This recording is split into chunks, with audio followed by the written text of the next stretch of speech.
Hello and welcome back to CamBro Conversations. Today's conversation, I'm delighted to be joined by the host of Kickoff Sessions podcast, Darren Lee. Darren, thanks for joining me. Thank you very much. Really appreciate it, man. I'm really looking forward to it. Yeah, we've been having such a fun preamble before this. I always think there's an element of if we recorded the preamble to podcast, would people enjoy it almost as much, if not more, than what Yeah. we do when we hit record. But I think having consumed a lot of your content since I became aware of you and seeing the stuff that you're doing, the person that you are when we're preambling and getting ready to hit record is the same person that happens when you hit record. And I think that's so important in terms of longevity in this podcasting game that we've both dived into in recent years. Man, 100%. If you're going to be around for like the long run in podcasting, you can't just like make it up as you go along. So it's similar with you, where you're like niche or whatever. I often find that people who start it, they kick off with a good idea, and then after a while, then they just kind of dwindle. And that's the difference between like videos on YouTube and just like posts on Instagram with like ass and abs. Like, as in, if you're going to go into audio, it's really personal, number one, and then you're obviously going to get to really understand someone. So I think there's no like hiding essentially, and you can't exactly mask an opinion which you could do somewhere else.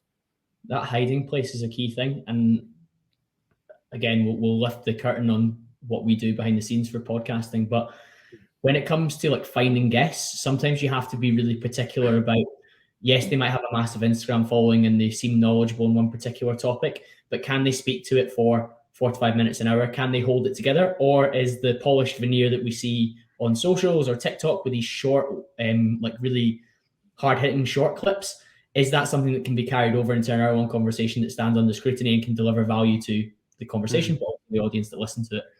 And man, like that just shows as well, like how everything has changed recently in terms of like attention, like how we consume shit. As in, like I'm all for like giving people better distribution of their podcast, whatever. That's completely fair if you're using shorts, if you're using reels or TikTok, whatever. But the concept of our like focus changing towards like these tiny small videos because we're not actually able to consume longer stuff is worrying. So when you're speaking about like bringing on guests, and there's been some really good people that are providing educational stuff that are around on TikTok, whatever. But that's the fear, though, isn't it? Is that they're just short form. People are picking them up online. They're just posting these things, and they don't actually know them in depth, and that's the fear. So that's why when you Heavily, get into the podcast space, it's a bit longer. heavily and perfectly edited on those platforms too, Darren. So if you look at what maybe it takes somebody to produce a TikTok, you and I don't probably touch our podcast almost at all. The only time I've really touched a podcast is when there's been like a dropout on the Zoom link or something like that, and I need to take it out. Nothing ever really comes out because unless the guest says something that they message me or email me a couple of days later saying, Colin, actually I said this and I'd rather that than go in. That's happened like once out of 120, 125 episodes. Yeah, usually for me, it's like someone who's like sold a fucking company, and they're like, "Yeah, I can't say that I sold it like today." It has to be like, wait, like a month or two after. But that's kind of the thing, and I suppose I better give a bit of context as well around that. Like, so my podcast, which is Kickoff Sessions, it's funny that you mentioned that you've seen a lot of the earlier episodes because I was the same with you. Like, I saw yours from YouTube, oddly enough, again, which I saw your earlier episodes. But we kind of have a good overlap because my podcast is always focused on careers for young professionals, which kind of sounds a bit like, I don't know, a bit kind of stuck up, but basically what it is young people in either their corporate careers or in side businesses and stuff doing things. But it's funny because like the guests you get or the guests you're trying to find are usually the people you're trying to get to, which is what I kind of found. So like, 85 episodes, where the fuck is into this stage, I often found that when I was trying to get people, it was people from my audience thinking of that persona, but then it's often kind of where you want to go to in life, whether it's if you're starting your own thing or if you're trying to do just a good deed in your own career, whatever. Which is interesting because like I felt anyway that when I started that there was kind of fuck all going on in this kind of scene. There was nobody that was my age. There was the likes of your Stephen Bartlett, your Chris Williamson, who were in another kind of niche, but there was no like younger kind of guy that was kind of displaying this information. So it was interesting, and I felt that like I was going through a lot of changes in my own career. I was going through a lot of stuff that I particularly hated, and that were very like difficult for me. And then it was good to be able to try do that, similar to what you're doing now at this stage as well, but for people that are kind of our age as well. I think that's really well explained in terms of the premise of the podcast. And I love when I find somebody that is at a particular stage of their journey and helping the people that are, and I don't like to say just one step ahead, but like I think like you need to be like 2, 3, 4 steps ahead of somebody on the journey that you're going on. And we actually had a really interesting conversation. Like one of my roundtable episodes was about, is having a mentor over or underrated? And we said it was typically, it's underrated, but some of the paid mentorships that you can go for that are like courses and stuff like that can be overrated. But importantly, finding a mentor that is able to help you get to where you want to go, but not only just like one step ahead. I think sometimes that can be too close to the wire. But I love, like you say, you probably speak to an audience who are exploring the early days of their corporate career or exploring the early days of building up fulfillment and passion within whatever they're choosing to turn their attention to. And being in your mid 20s enables you to do that because you've been doing it for a period of time yourself, and you can then verbalize and share that while getting guests who are maybe that kind of frightening level ahead of us to distill it down and share their lessons as well. So I think it's a great combination, and certainly something I try to deliver too. And man, it's crazy because, like, as you said there, the issue that I had previously, so let's go back to the basics. So the reason why I kind of started my podcast and the reason why I got into this idea of like creating careers content was because I went through a period whereby I was really unhappy with what I was doing, really unfulfilled. So, I did a good career. Like, again, I'm not saying that like, oh, my life was like terrible, but I did, I had a good career, whatever. I had a good education, and then I went into a large company that I really, really hated. I felt like that there was no progression. I felt like that I couldn't have any, individual character. I couldn't really differentiate myself, and I always felt that I was kind of like, it was like the same. And that's when you really lack that, fulfillment and passion and purpose in what I was doing. And then I remember I was always thinking of ways out of it, and because like these kind of careers can be quite long, they're like 2-3 years at a minimum. And at that point then I was always thinking like, what's the way out, and if I went to like a conference, or if I saw something online, it would be very kind of pie in the sky, like holistically looking at, oh, this is what you should be doing, this is what you should be doing. But it's like, yeah, but I can't really implement that. So that's why it was kind of that kind of disconnect. And then during COVID, so COVID like hit, so what is that, like 2 years ago at this stage now, and that's when it really exasperated for me. And I think I remember I was just like very depressed in my existing role, really unfulfilled. I knew that I was so far from what I wanted to do. And it's weird, man, because it's a weird concept, because we come out of college whereby we know we have semesters, we know we have exams, we know we'll take the piss during the summer, we know we'll end up in Ibiza. But then when you go into the corporate world, it's like, fuck, like there's no disconnect here. It's just continuous, and this can go on forever. So that was my biggest fear. It actually first started when I first started working in London. I remember I walked into an office at 8 o'clock in the morning. Everyone had their heads down at the desk. Then at like 6-7 p.m. in the evening, everyone had their heads down. No one was moving. And I remember thinking to myself, I was like, is this it? And that was the worry. And I think even then when COVID got a bit worse, for me, the biggest turning point was I remember reading Viktor Frankl's Man's Search for Meaning. And that's when I remember just thinking to myself, like, as in, that there's like misery no matter what you're doing, but it's about trying to find it. And often if you don't make the changes, you're not going to get there. So that's when I went through a lot of existential crisis. I wasn't even going to do a master's. I was going to go back to college. I was going to do all this other stuff. I turned down a master's. I got a scholarship for a master's that I turned down. And then I was just very, very fortunate to be reached out to Revolut. Obviously, it's like a bank in the UK, and make that move into something that I was really, really interested in. But from that point then, it's just been about recording this stuff, speaking with guests, seeing how they fulfilled it. And I guarantee you, the people that have sold companies, or the people that are, really high up in companies, they could be just as unfulfilled if they're doing things that are absolutely, pointless. And yeah, man, it's an ongoing cycle. Yeah, there's so many questions popping off my head, and we definitely need to go back to Man's Search for Meaning, one of my favorite books as well. But one of my questions would be to really dive into like why you were unhappy in your corporate role. So you got a really good degree, I think double first class or something like that. You're a clever boy, I can tell that. But when it comes to when you get that first job after university, what was it attracting you to that role that made you get it, or was it just a necessity of I need to tick the box and get a particular prestigious grad scheme? Really good question. Like, I do a lot of kind of speeches on this as well. Like, if we're ever speaking with any universities, and the biggest thing is jumping into something before really sussing it out and just going heads into something. And this is what really happened, was like, coming out of university, the pressure is around you. I know a lot of my friends are really, really smart guys. They're getting really good jobs. And I felt that the job that I was presented with, I just kind of took it without even thinking and without even realizing it. And then that was fine. I remember like taking a few months off in the summer, like fucked there in Asia for a bit, did the usual bits, came back. And then when I landed into my job, then it was like, I'm part of 175 people. There's no way to differentiate myself. No matter how much input I do, I can't change the output. And the salary will move at a certain scale, the job will move at a certain scale, and there's nothing that I can do to dictate that. So, and this is a very nihilistic view. Basically, the premise of this as well is the fact that because I can't determine the output, therefore, why should I change my input? And that's a terrible way to view the world. And up until that point, I was obviously working hard in university. I did I started bodybuilding, started competing in bodybuilding, and I was able to control those things. But it felt that when I got into these companies, that often my fate was not determined within my hands, and that's what became very, very difficult for me because learned helplessness, like almost like you're in a hopeless situation. You're like, no matter how, if I turn up at 8 and apply myself through till 7, it's not going to move the dial in the direction I want it. Whereas I've got this element of, and I like the C word, I like control. I've got control over my bodybuilding results, so I'm finding purpose in that. And that's where you see a lot of people, and I've had a number of guests on the podcast speak about this, leaving the corporate world for the fitness world because it has parallels where they're like, well, actually, this is one area of my life where, wow, I have a real impact on what I do. So it's very interesting that you raised that straight away to say, like, I had this one element of my life where I had, like, I could see the tangible returns from my daily actions and they were compounding. Whereas in my working role, unfortunately, the career that you went into, it wasn't providing you with that feedback loop of little wins or even working towards a bigger one.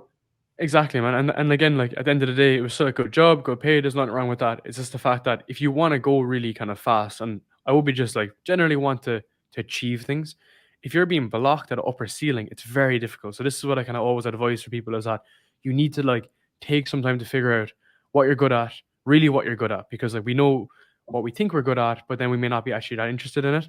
Or for instance, then we could be following something we're actually bullshit really bad at, So then it's about kind of figuring out that and then finding out, shortlisting the company, shortlisting the industry and moving across because I knew I wanted to work in startups. I knew I wanted to work in fintech. And then for me, like the North Star actually was Revolut. And then I was trying to just find my way and kind of find my way. And it's funny because even in my current role at the moment, like there's just so much opportunity if you would want to apply yourself, and positively and negatively, if you didn't do a good job, and that's kind of the way I kind of want it. It's kind of being very close to the fire. And what I always say, it's like nearly being as close to having your own startup without having any of the financial risk to carry. And it's a good kind of stepping stone in that area. But I've just seen, even working with, like I said, so outside of podcasting as well, I'd work with a lot of young people and try again define this kind of meaning and purpose and what they want to do in their career. And for me, it usually goes back to just not understanding of what they really, really, really want, and looking around and getting the wrong influence. And you said mentor, and mentors is a great idea to get into as well, is because a lot of people look to their friends for inspiration or for ideas of what they should do, which is usually not a great idea, especially when you're younger and you're coming through and you're defining your friend group and you're seeing like, everyone kind of develops differently.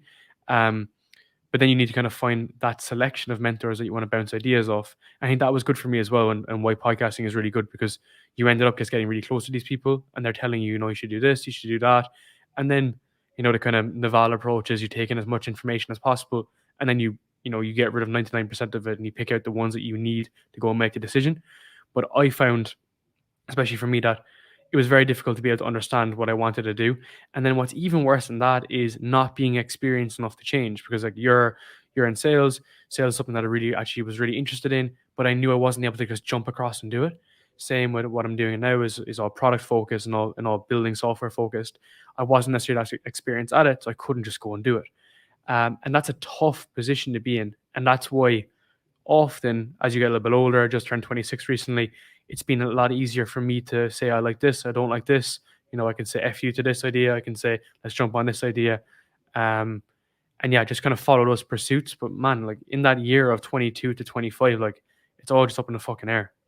Yeah, of course it is. And I think we do need guidance. And I think you articulating there around the value that a mentor can do, or even like the written exercise you're talking about, where I'm interested in this sector, my skill set through my time at university or school or my time at college, whatever you got up to post school, was in this particular area. And I think a lot of us, particularly guys, shy away from that self-work in that way. Like it seems, it doesn't seem alpha male to spend time writing down your ideas and your thoughts and your feelings and where you might want to apply yourself. But that initial inertia, breaking through that and doing some of the hard work in terms of the thought process, rather than maybe falling into, and you talked about talking with your friends, like almost groupthink, where, oh, Jamie and Johnny are going to be going to do this. maybe because I've got the same degree, I should be going to do the same thing as well. Or maybe because we both were interested in the same thing at school, that's the area that I should be applying myself towards. And being, I don't quite know how to put it, but like going against the herd and identifying what maybe your interests speak to and embracing your own uniqueness and your own individuality is very, very powerful. And it needs sources like your podcast and like the kind of abilities that you've got to explore yourself to take somebody away from the traditional lines that they maybe want to go down, Darren, because it's so we are railroaded by all regards into certain areas. Man, 100%. And I'll give you some good examples of that. So when I first started my podcast, again, I was kind of speaking with these guests who are, quite experienced. And then I would be saying like, we're trying to figure things out. I'm struggling with this. I'm struggling with that. So many people started writing to me then being like, fuck, I'm in a similar situation. I'm doing this role I'm not that interested in. I'm halfway through a master's. I'm 15,000 euro into a master's. What the fuck do I do now? And these are real life problems. These aren't the problems you see that are on the websites and the websites of the universities trying to get your money, whatever. This is what happens beneath the surface. So I began to see such a blend of this happening, and it was mostly male oriented. A lot of guys saying that they're following that kind of tradition, ended up in these companies, and now they're trying to figure these things out. First, huge thing. And then the second thing, then you said around, you end up following other people. I don't know what it's like in Scotland, but in Ireland, people just all do the same shit. They all go to Dublin because it's where the jobs are, but really it's where the tradition is. Then they might spend, a year or two in like London, and then they'll just come back to their hometown and get like a tech role or whatever. Now, there's nothing wrong with that. I'm not saying there's anything wrong with that. But what I'm trying to say is that proves that we are literally following this traditional path. That is like what the path is. Again, there's nothing wrong with it. You'll have a very profitable career. You'll probably, have a good home, have a good lifestyle. But if you are in the pursuit of actual like happiness and fulfillment, I'm nearly confident to tell you that cannot all lead to the same amount of fulfillment and happiness and purpose for everyone. It just can't. You may all end up having the same jobs. You may all end up getting similar enough money. We're all within the same fucking medium band at the end of the day anyway, and we're also taxed as shit anyway. But in terms of like actual engagement and actual fulfillment, it's completely individual based. And I see that in the startup world, and even in people who start a podcast and people who are doing different areas, is that you may think that like, oh, this is a great idea, go to that, good salary, good role, but it just lands so differently for others, and that's kind of the fear. But again, I think times are changing slightly, and a good example of that is before, especially my brother who's 30, he's going on 32 now, I think. His kind of approach to career was like, get a good job. He was in a really good consulting firm. He's doing great in his career, but they spend quite long at the companies, like maybe 4 or 5 years. Whereas for us, even if you are in larger firms, the 2 years a cap. I remember when I walked into my last firm, and the first day, I remember one guy asking me, who I ended up being really good friends with, he was like, "Where are you thinking of going next?" I remember being like, I was like, "Today's my first day," and he was like, "Yeah, where are you thinking of going next?"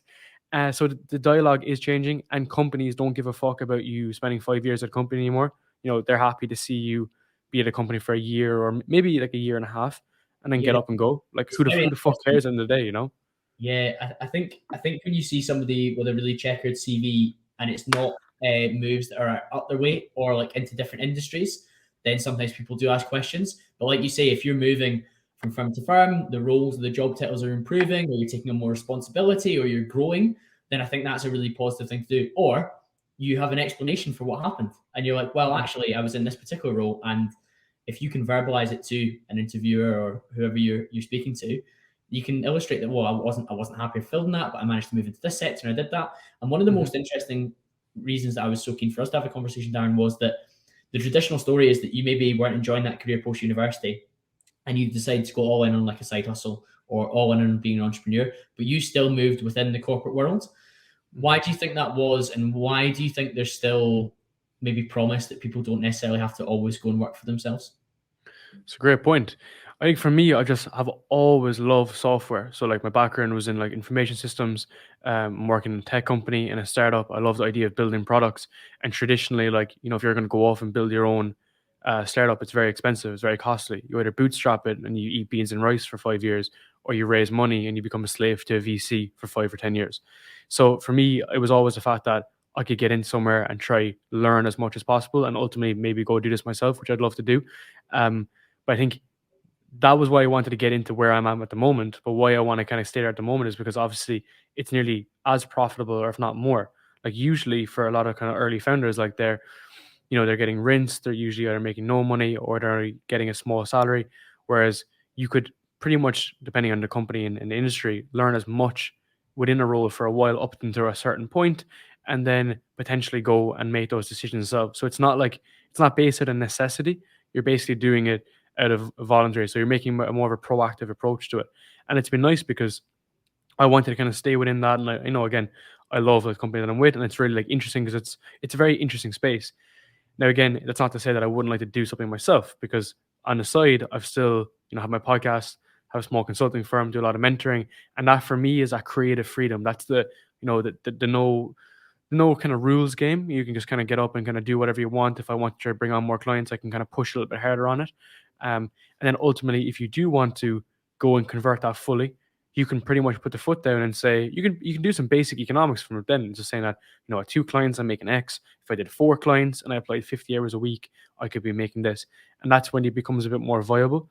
But it's interesting, man, because it depends on flexibility as well. Like I think I'm in a very lucky position where I'm at because I'm fully remote. I'm always working at home. I'm currently doing a move pretty soon as well, and as a result as well, I'll also be fully remote. So it depends, obviously, context given. But I feel like if you are with some huge companies or some like old companies, and if you're in an office all the time, you may not have that creative freedom to be working on a podcast or working on side businesses and putting a bit of time into it. Yeah, exactly that. And I asked this question probably for myself as much as anyone listening. And I'm keen to explore this because of the number of similarities that we share in the activities we get up to. Mhm. Do you think you could find fulfillment in a traditional career by itself without any of your side hustles? I think I always go back to saying that I feel like I should push harder all the time. Not to say that I'm better, or not to say that I'm smart enough, but I feel like that I have enough like energy in me to always try new stuff. So for me, when I'm doing only one thing is when I get the most unhappiness. If I'm just working on one single thing, which was my last job, going to work, coming home, getting home late, smashing some fucking chicken, and that's pretty much it. That's when I was most unhappy, and that's when I was kind of. And that doesn't mean you need to go start other stuff on the side, but for me, I still obviously am like really into fitness, but I remember I just kind of went off the rails a small bit. Like I remember I just got so like you know, unhappy with my routine that I moved from bodybuilding into marathon running because I just needed the second thing. There just needs to be that second thing.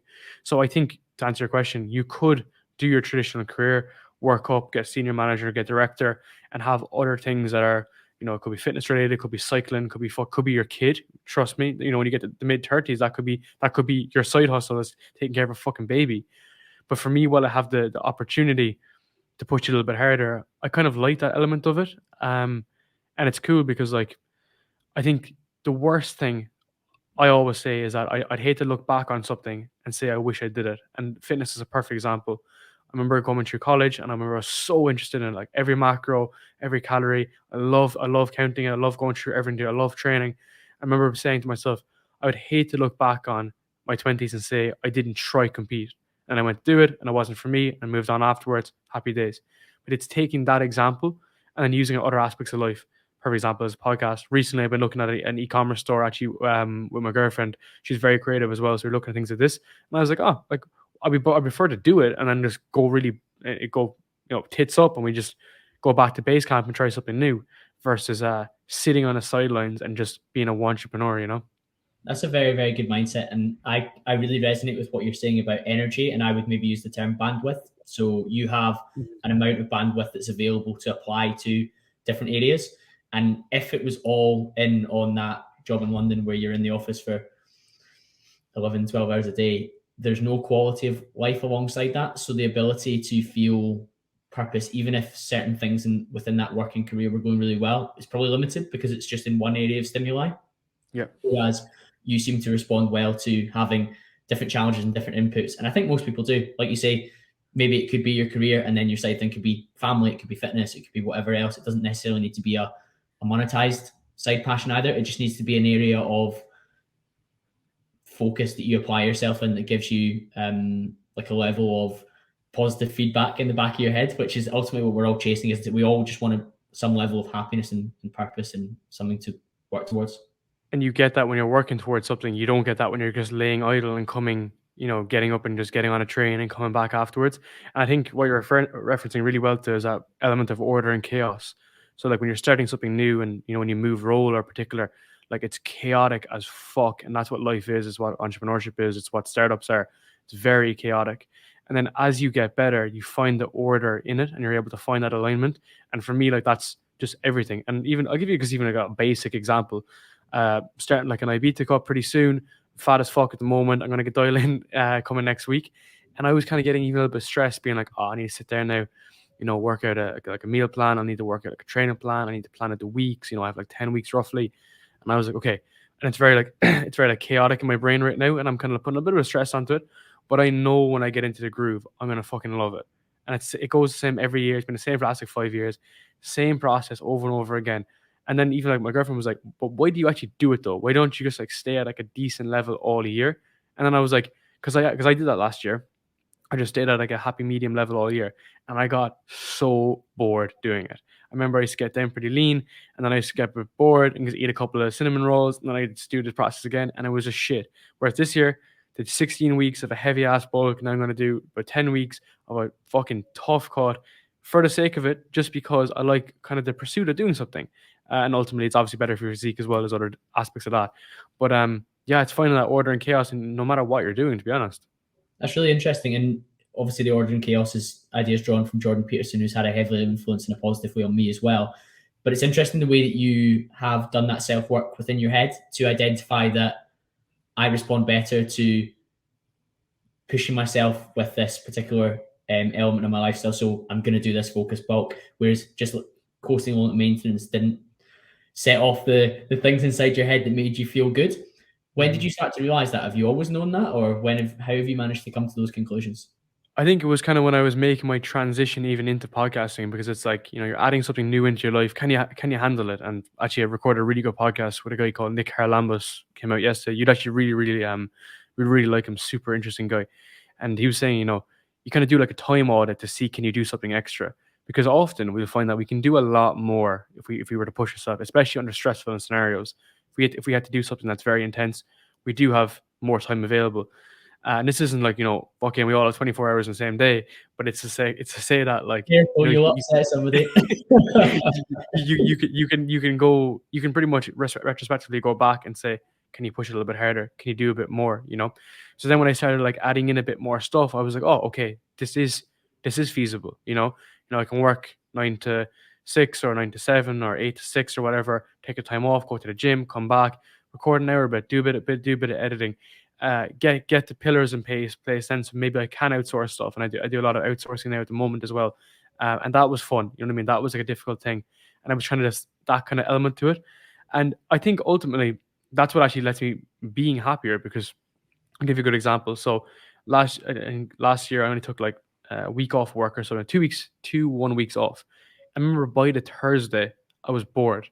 I was recording podcasts during the week at that time. I said I wouldn't open up my work laptop, but come Thursday though, I didn't really have like that, the kicker in me to. I wasn't necessarily like turned off completely, but I got to the stage whereby I was looking to do something extra, going to the gym in the morning, whatever. But yeah, I feel that's the kind of the best point. Now, obviously, it's within reason. You don't want to fucking burn out. You don't want to be pushing yourself too hard, and I definitely have done that at times. But fundamentally, it's obviously person driven. But I feel like for people that are maybe you and me inclined, or someone that's very like wants the goal orientated, it's better to have a miniature goal that you just tipping away at than nothing at all, because you're waiting for the next biggest thing. Yeah, we share an eerie number of similarities when it comes to this kind of stuff in terms of personality. I wonder, have you done any self work on what type of personality you have and what your drivers are, maybe what your values are?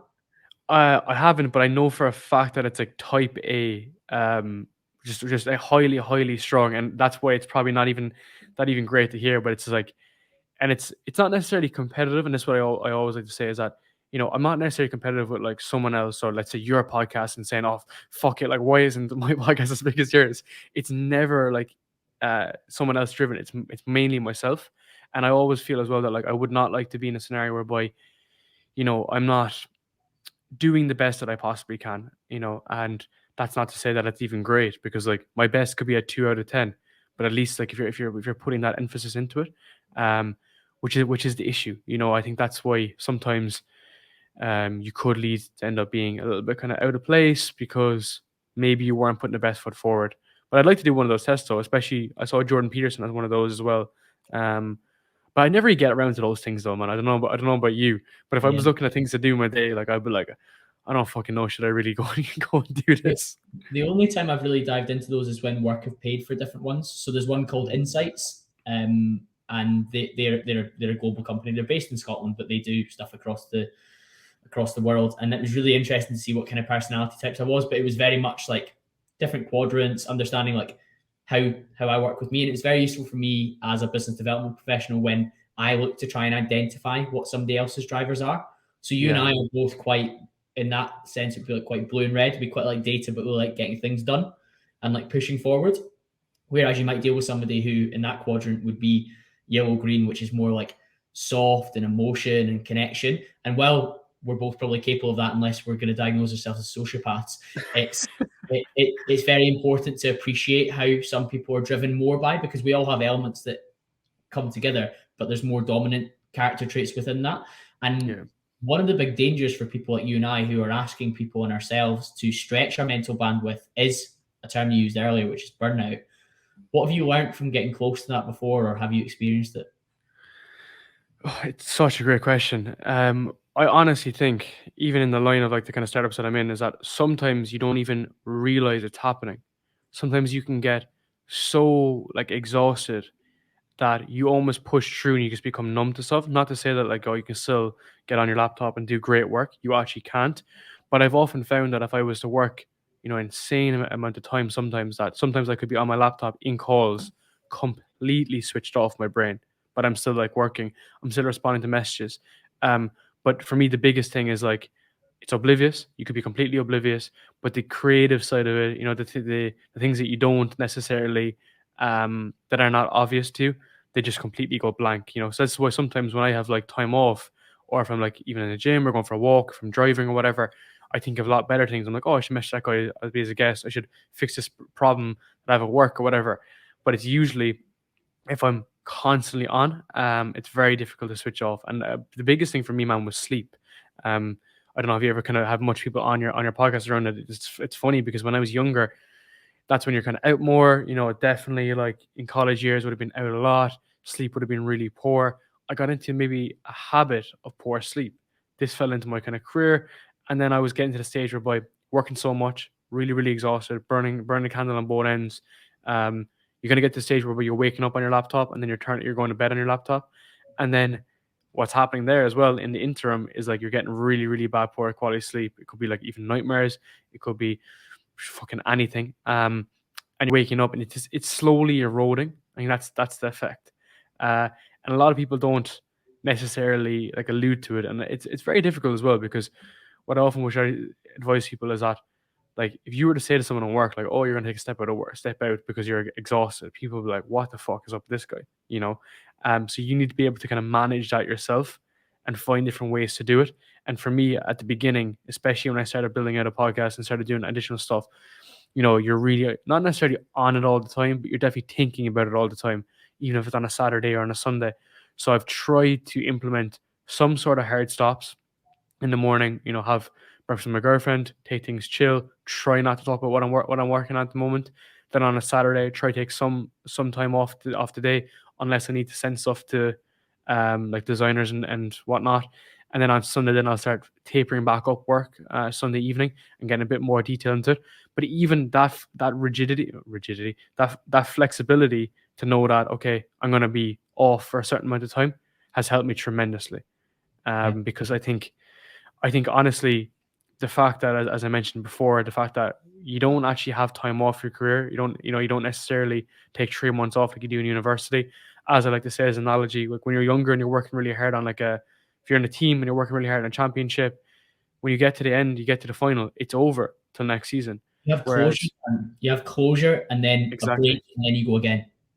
and now that's all removed. So you need to be able to do it, which is like the ultimate challenge, of course. So often, man, like it's not until it goes really badly then you can actually do it. That's where it's so interesting, because you think that, oh, like, you'll kind of figure it out and you get worse. You really got to like hit the bottom of exhaustion, stress, pressure, until then you make a change. And for me, that was kind of the biggest thing, man. And kind of speaking more openly about it as well, man. I think that's a huge thing, because if you're just thinking that like everything that you're doing is right, well, usually it's probably wrong. And that's why when you bounce ideas off people like yourself, or from friends and family, that's where you make the biggest changes, I think. Yeah, there's a huge amount to be gained from sharing your experience, because you quite often find that people have similar experiences or little different coping mechanisms that they use as well. And to pick just one thing that you said there, which all of it was something that spoke to me very strongly, and the sleep thing I couldn't get far enough behind. But when it comes to when some of your more creative ideas are coming to you, exactly the same for me when I limit my input. And I actually spoke about this with a gentleman called Lex Griffin, who was at the first ever Gymshark athlete. That podcast came out yesterday at the time of recording. It's so weird in podcast world, isn't it? This will come out weeks down the line, but you and I are talking about stuff that's just happened. I actually saw that episode with that guy yesterday. I watched it. I didn't remember the name, but I watched actually the full thing. The guy was fucking massive.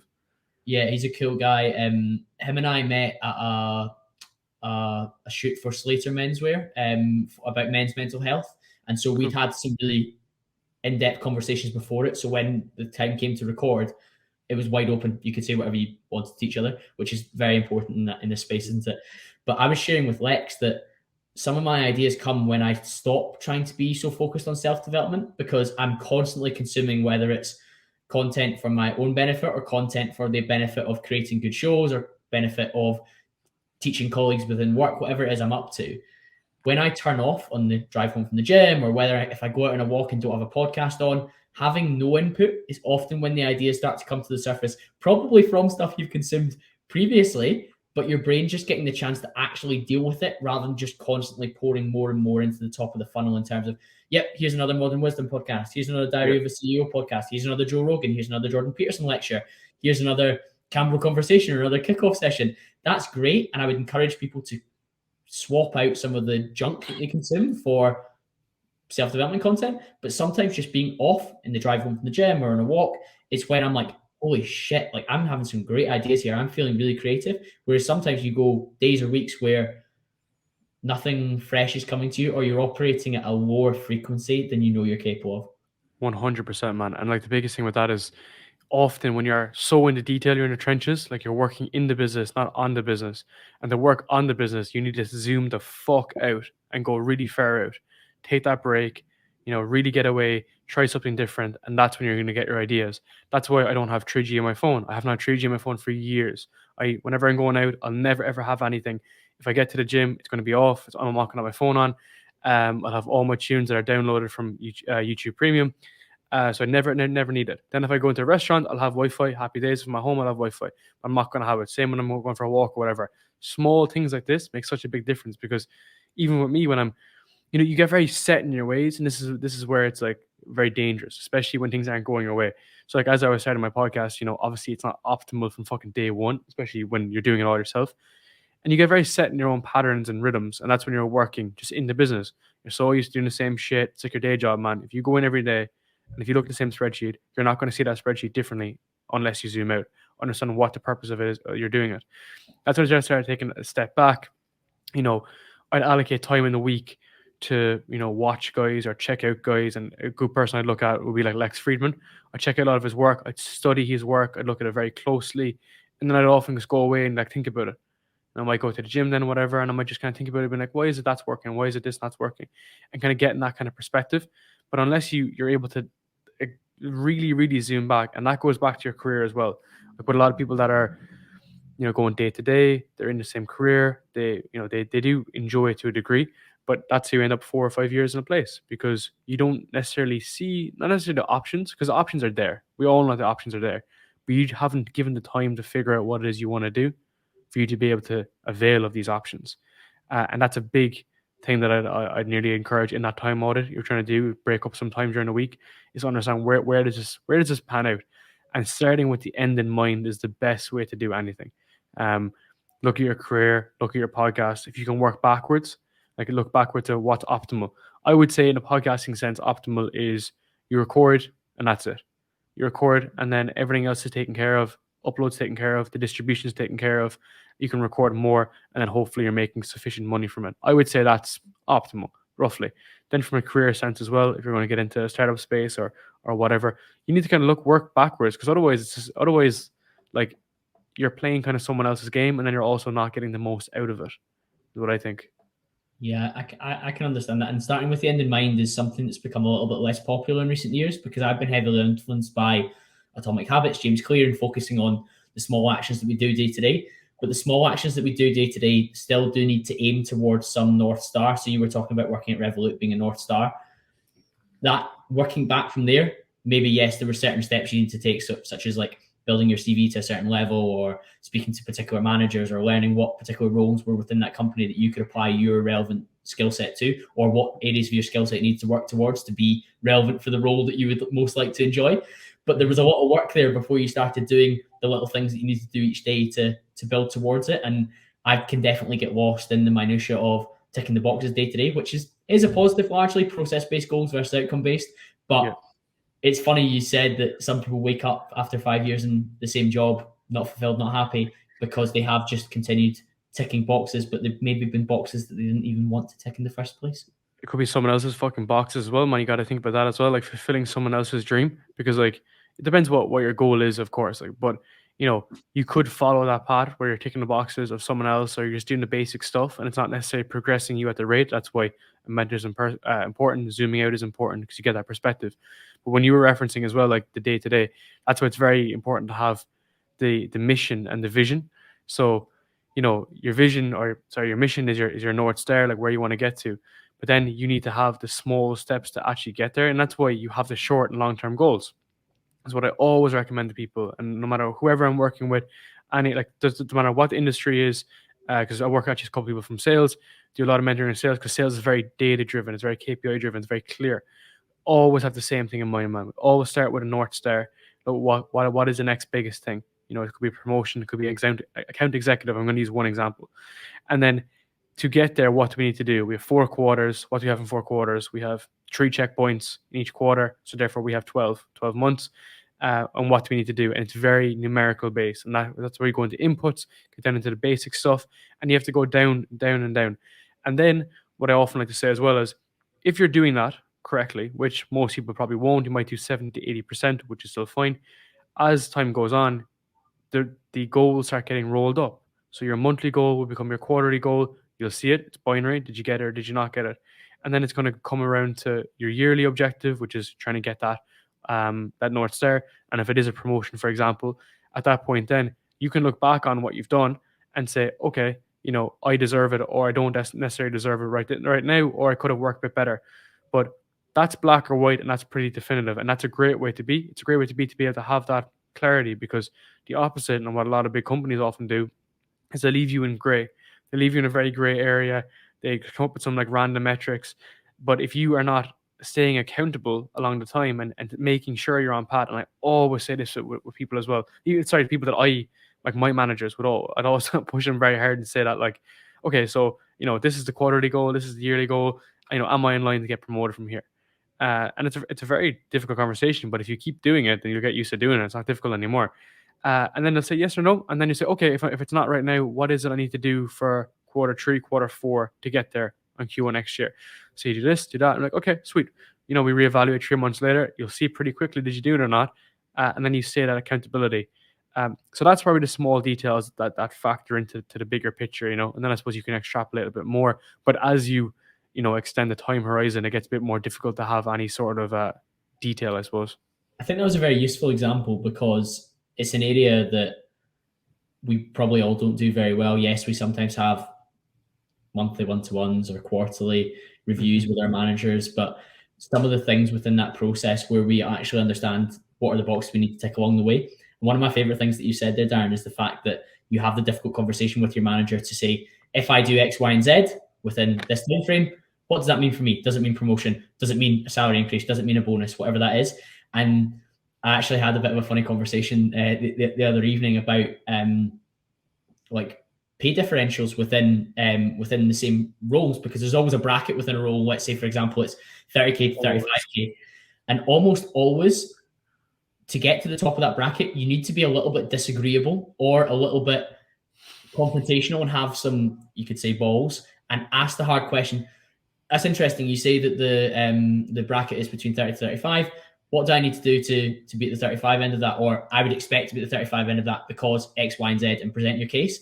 Whereas some people just would never argue their case and just accept that. So you quite often see people doing the same job, relatively similar standard of performer, and there's a difference between their salary, and you're like, wow, it's actually just down to negotiation or being willing to have the difficult question.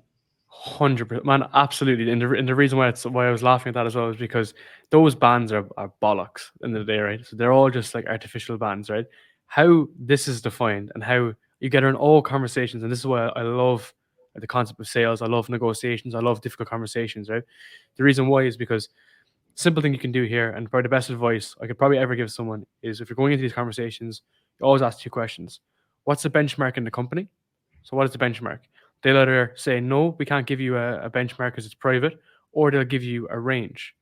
And then if they give you a range, your next question then is, what is the benchmark in the industry? So at that point, you can go on to, they can tell you, or they cannot tell you. If they don't tell you, you can go on to Glassdoor. You can find the benchmark in the company because it's the publicly information available that's there. You can find the benchmark and you say, well, this is the benchmark I've seen, okay? And you can also find the benchmark within the industry. You can use Glassdoor or LinkedIn Jobs as well, and you can find a salary benchmark. You find the 2 points, and you want to be the midpoint between the two. It's very simple, because at that point, you're within the bracket of your company, you're within the back bracket of the industry, and if not, then maybe you should be somewhere else. And that's genuinely like my calculation for it. It's very, very simple. It's very clear. It shows that, and again, what it is I remember even recently, someone said to me before, is like, when you have these difficult conversations, and when you can holding out is incredibly powerful, because it shows that you actually have that guts. Because I think people, they come into it with such a yes man approach, like yes, I'll take this, whatever. But you have to realize that often, like, especially when you're going into a new company, like a new company that's like, it's not necessarily your friend, you know what I mean? It's like a HR person you're talking to. You're trying to get the best deal for yourself, and that's what sales is about. That's what everything's about at the end of the day. And you need to use those basic rules, and then hold out, because as you said, man, people like, well, they won't push hard enough, and that's often the challenge. And you should just challenge things in general. Just in general, you should be able to have that bit of awareness, because no one is going to take an offer off the table for you, trying to get the best deal for yourself. Yeah, exactly that. And I think it's harder when you first leave university or first leave the education system and are applying for jobs, because you are one of many, Yep. and you don't have any differential factors. But once you've had your first job in this space, you can be a lot more abundant in your mindset. And any move that I've made post that time, I've gone into interviews with a confidence that I am somebody that would add significant value to them. Therefore, they need to meet my expectations and be able to satisfy my demands within reason. Of course, I'm not going to go in and ask for an 80% salary rise, unless, of course, I'm going into an industry that enables me to make enough money for the company that would justify that. All that kind of thing goes on inside your head. But coming into an interview and a discussion with an abundance mindset, and that we're both of an equal value here, and we need to meet somewhere that enables us both to have like a win-win, is tremendous. And I really like the research you can do behind the scenes with Glassdoor and LinkedIn Jobs that you've alluded to. One of my questions that I'm desperate to ask you, Darren, is around what is maybe like one standout lesson that you've learned from the over 80 interviews that you've done so far now on kickoff sessions? It's a great question. As well as all your questions. It's like picking your favorite child, but just try and pick one. I think the biggest lesson that I've learned is that from all people I interviewed, from founders and CEOs, is that they're all super ordinary people who just took small actions. They didn't take like leap of faith. They didn't put like the collateral of their house down on things. They just saw miniature opportunities and just took chances. I think that's the biggest thing, is that they saw something they wanted and took a step forward. How many great ideas do you hear, right? And they're all great ideas, and no one does fuck all on execution.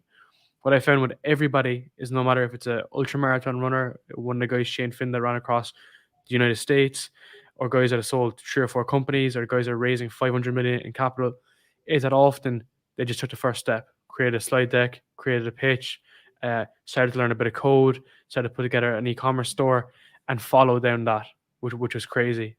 Because again, I go back to the original thesis. One thing for me is that I don't want to be that entrepreneur, which is why I've been pushing really hard on the stuffs on the side, because I want to check, can I do it? Am I fucking good at it? And it's because it's just taking that first step. Nowhere near there at the moment, but I know the guys that have I've recorded with are all in that different area, and as a result, they've reaped reward from it. There's lots of success, lots of failure. Majority probably will say you probably failed or you're going to fail, but the idea of upside reward is so much more appealing to me than downside risk. I just I'm not necessarily, I never really fixate on a downside. I like to always think of the upside reward, even if your probability is even slim for survival at the end of the day. Yeah, absolutely. You don't want to die wondering. You want to take action and explore the possibility, which I think is a great lesson to take. The last area that I want to go with you, Darren, is something that you've been speaking openly about on your YouTube channel in recent weeks and months, and it was actually the kind of, it was related to something I had to talk about quite openly when one of the first sponsors for this podcast came forward. But it's to do with hair loss, and you've talked about some of the things you've done to combat it, and your own journey with actually restoring some of your hair as well. What have you learned from this experience, and when did you first notice hair loss at quite a young age? It's crazy, man. Again, going back to the original point of like everyone being in the same scenario, I was really young at the time, so I think I was around 16, 17, and even in my recent videos. So basically, I just at the moment I'm just kind of like trying new shit. I'm just recording different videos on hair loss, but there's a bit more substance to it than that. For me, I started like losing my hair when I was like 16, 17. And it could be a combination of diet. It could be a combination of an operation that I had when I was younger. I had a DVT, so deep vein thrombosis on my knee, which is a blood clot, and I was on like blood thinners, and it could lead to extreme hair loss. So I ended up kind of getting like a patchy kind of front, and then as I was getting a little bit older, it was getting progressively worse. And I remember, at the time I was like single, so you're running the bits usually on like Tinder, you're doing the normal stuff.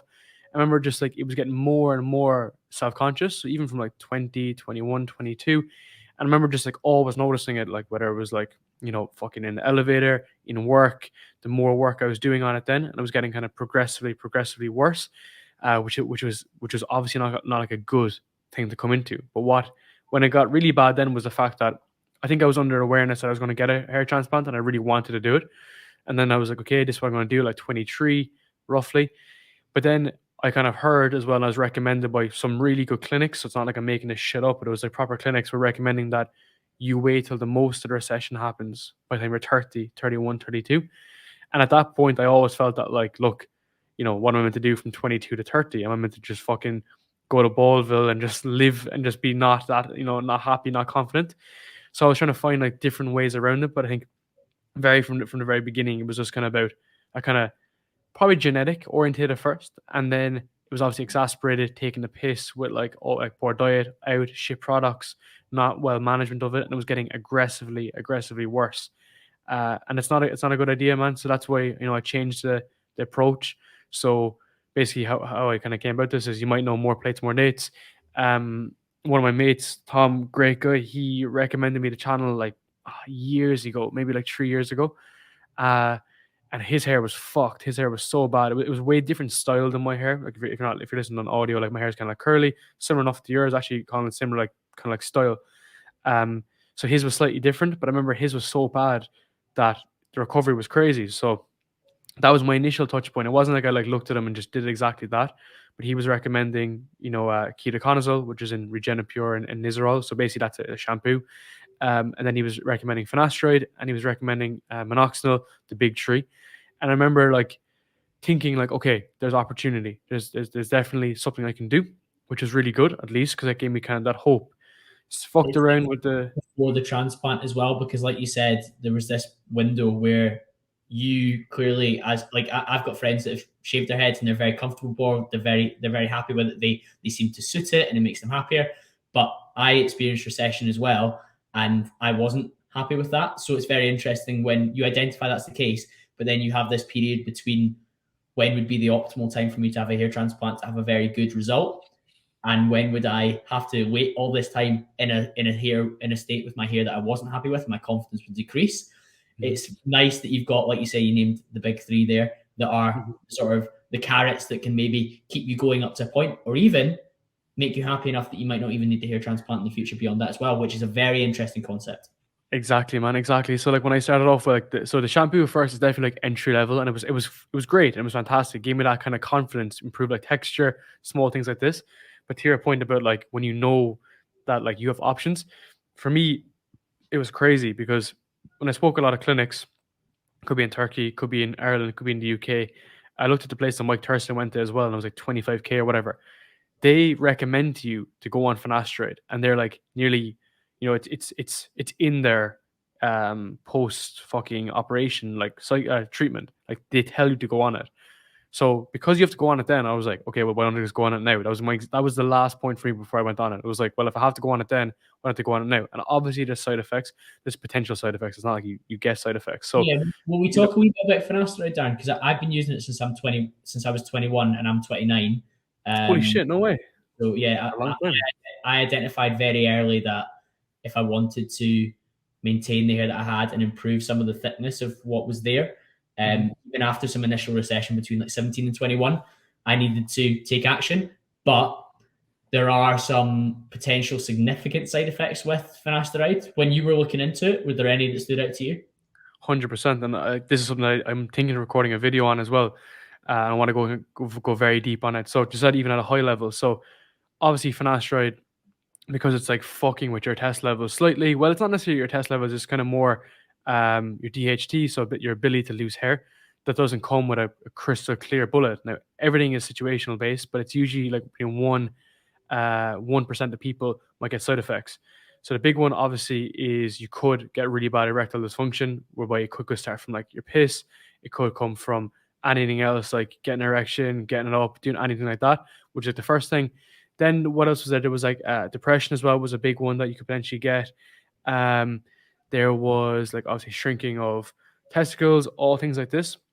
They were kind of the biggest things. I remember seeing as well people had weight gain and whatnot, but it's usually just to A do. lot of guys that I told take it, they're like, I can't believe you got so jacked taking finasteride because it stops you Yeah, making any gains. And I was like, well, it can, and it can because it's blocking DHT. It can mess with your ability to build muscle through your own testosterone. But it's touch wood. I haven't seen the side effects of it, but I have had friends who have used it and had to come off because, like you say, basically couldn't function downstairs, which is a very important value and maybe more important than some extra follicles on their head. It's like a balancing act, isn't it? of course, man. And that's why when you go into it initially, like you just have to be a little bit cognizant. And I was the exact same. So for me, I had no side effects in terms like that. But what did happen to me at the beginning was I just started like actually pissing a shitload more. It was so interesting. For like the first like month, it just like it was just a change in like body, whatever. I just started like I was going to the bathroom maybe like once like an hour or whatever, once every like 2 hours. And then You've that been kind of super lean for your bodybuilding comp. It's exactly like that, isn't it? Because it's exactly like that. it goes through you. You wake up during the night, you have to pee because it just goes Exactly. through. And that's why it was kind of crazy at first, because then that's when I was more kind of cognizant of would I get more side effects, but that was the only one that I was kind of like, okay, well now I should like reconsider it. And then after about a week, it kind of went away, it weighed it off, and then I was plain sailing from there. And now it's been like over like a year or whatever, being completely plain sailing. But at that point, at first, you need to examine it because they do say it has a half life, so it takes like another like 30 days or whatever to come out of your system. So at that point you just need to weigh it up, and there isn't enough data to show that like if you were to come off it, does it have like any long-term effects. Now again, like take that with a pinch of salt. Obviously it doesn't mean that there is long-term effects, but there's not the research behind it. So there's that aspect of it, and then there's also the aspect of if you do want to have children, which I actually don't want to do, which is actually pretty funny. But basically, if you do want to have children, you can't be on it. So funny enough, I was speaking to someone who's like 30, 32, and now he can't get a hair transplant because they're making him go on finasteride, and he wants to have a kid in the next couple of years. And another side effect as well, not side effect, but the reason why you got to be so like aware of it is that women can't touch finasteride. They're not allowed to touch it. That's how strong it is. So even my girlfriend, like I have like bedside locker, I take it before I go to bed. She can't go near it. It's in like a glass like seal. So again, but it's the same. It's the same with anything. Like there is going to be those side effects, and like you go a step further to dutasteride, which I haven't gone near towards at all. But dutasteride is like finasteride on steroids. Genuinely, you know what I mean? It's like that extra, because I think finasteride protects up to like 70% approximately, whereas dutasteride is 100. It's like it blocks complete conversion of tests. So at that point, then it doesn't say that you're going to get the side effects, but it increases the chances of it, by a percentile or whatever at that point. So it's a balancing act. And one last thing I say on this is the fact that you made a great point about like, oh, like, is it worth going on if you can't get a boner anymore and now you can't like get with people? It's like, conversely, before you even think about that, you got to look at the other aspect. Is like, is it worth you being so like self-conscious about your hair that you don't want to go on it for the fear of it might being a side effect? And that's exactly where I was at. It was like, I'm so worried about it. Why don't I just try it and then I can come off it? So there's two sides to it, and then luckily, that doesn't mean any drastic things. But what I would say is that if there is, I'd cut it straight away and just go back off then. Yeah, but in terms of the actual positive results, it blocks 70% of the kind of conversion to THT. How is it manifested itself in terms of how your hair looks? I think it's been great. It's made a huge ground. Like, obviously, let us up to the YouTube gods to tell me otherwise. But again, it's not 100%. I'm not back to Norwood Zero, which is like your Hollywood hairstyle. But a year into it, between the 6 and 12 month mark, made a huge difference. Like, so loads of regrowth here, loads of regrowth on this side. It's made a massive difference, especially on the back as well, on the scalp. So it made a huge difference there. And now at month 12, usually if the research papers is from 12 to 24 months, is actually the most benefit. So I'm looking to kind of to tailor that up. And then I'm kind of thinking of adding in new things as well, like a biotin. I actually wasn't on biotin, but I'm just going to hop on it pretty soon, which is only like a small supplement. And I'm also considering microneedling, just out of an experiment. I might just like run like a fucking 3-month period of just see what happens with microneedling. I don't know where to get it though. And I've been looking around, but that's what I'm thinking of next. Yeah, it's really interesting. And when I shared that I was working with Sons for a period, I think they sponsored 6 podcast episodes, and they're obviously getting a shout out here. It was who I was using from my Finasteride anyway. But the number of guys that messaged me on Instagram being like, listen to your podcast advert, didn't realize you were talking about hair loss, didn't think you had that bad recession. I was like, well, it receded quite badly when I was at 17 to 21. It's kind of not really moved much since. Occasionally it like thins a little bit around there, and I notice it because I'm doing it all the time, and I'm filming myself all the time on Instagram stories, so sometimes you're conscious of it. But I took preventative action very, very early, and more of us guys speaking about it, because it can be quite hush-hush. YouTube's a great resource now, but when I took it at 21, that was 8 years ago, there was hardly anything out there. I was on forums like reading, and I was like, this stuff sounds lethal. But like you, I'd spoken to clinics about like what would I need to do if I want to get a hair transplant. Again, the advice was push back as far as possible, because we might put down like, let's say, 1,000 grafts in a FUE transplant, and the recession would then be behind that again. So you would lose the result that you had. And I'd seen loads of like botched hair transplants, or like footballers that had got it done and they were wearing tons of like Topic in their hair. So when it rained on the pitch, like you could see like, actually, you really don't have very much hair now. It's actually just like a very small line that they've added further down your head, but it's not really like responded in terms of thickness, or they've had like further recession behind it. So it's a total minefield, but the more of us that speak about it, the better.